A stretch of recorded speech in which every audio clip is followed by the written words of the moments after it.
Thank you, Mr. Chairman. And thank you very much, Admiral Courtney and General Kelly. We really appreciate your service to our country. I'm mindful of the ongoing search and rescue efforts in connection with the soldiers and Marines who were involved in the helicopter crash off the coast of Florida in the last 2 days. And our prayers go out to them and to their family members.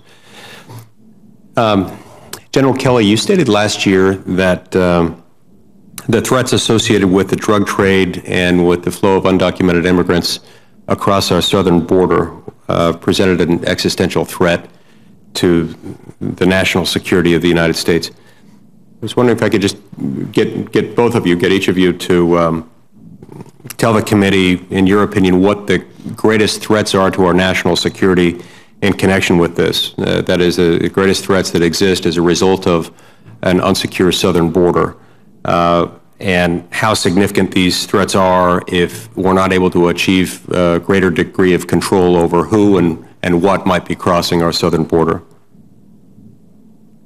Well, sir, I would start with, I mean, there's many different threats against our country, and oftentimes we focus, certainly I'm lectured repeatedly on the threats that I concern myself most with are not kind of military threats. They're maybe law enforcement threats, they're immigration threats, but you know, I am a problem solver and I am tasked to try to protect the southern approaches of the United States. So I don't just focus on military threats because, frankly, from my part of the world, there's very few military threats. But you know, there's 40,000 Americans that die every year from the drugs that move up through my part of the world into Bill's and then into our homeland. 40,000 people a year. You know, since 9/11, there's 500,000 people have died from narco-terrorism, as we call it in down where I live. Narco-terrorism. 500,000 Americans have died. Very few have died from, you know, traditional terrorism, if you will, since 9/11. It costs our country $200 billion a year to deal with the people that are into drugs but are not, you know, dying. So I see that as a huge, huge, huge threat, and I won't just limit myself to worrying about traditional military threats, because, as Bill says, it's a team sport, and all of the law enforcement, the CIA, the DIA, everyone's doing their part.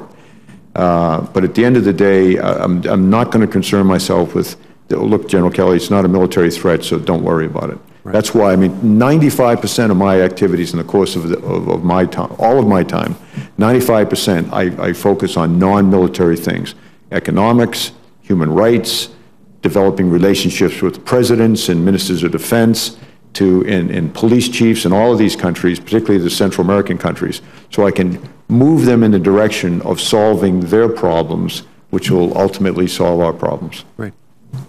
Admiral?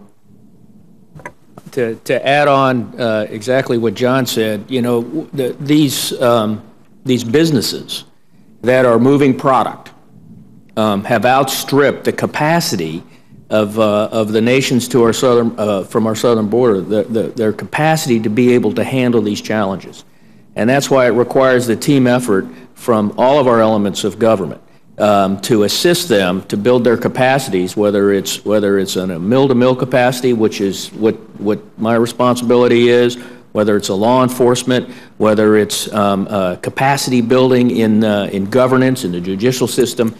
That's what has to occur. It just can't be focused exclusively on the military. It takes everything to deal with the challenges that these countries are being faced with. Thank you.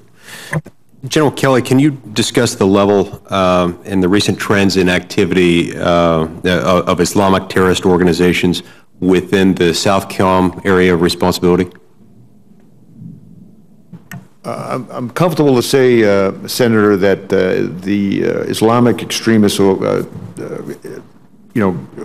organizations are not very well entrenched in my part of the world. I don't see any direct terrorist threat right now, and the people that will look the hardest at this are CIA and FBI. So I'm comfortable, but there is a fair amount of activity by both Iran and recruiting, or at least attempts to recruit, by other Islamic extremist organizations.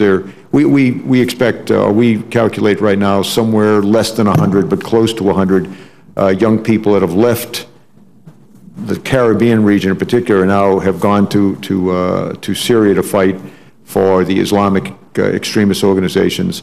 And of course, these small countries that don't have anything approaching our FBI or any of the law enforcement, they're extremely concerned about them coming back, as we are, to our own country, and Western Europe has the same concerns. The difference is these small countries that I'm describing have no real ability to deal with them. And of course, if they come back, or when they come back, they conduct operations in their own country, or they can simply get on the network, ride up into our country, and do whatever someone tells them to do. Because they're right at our back door. Thank you. Thank you both. Thank you, Mr. Chairman.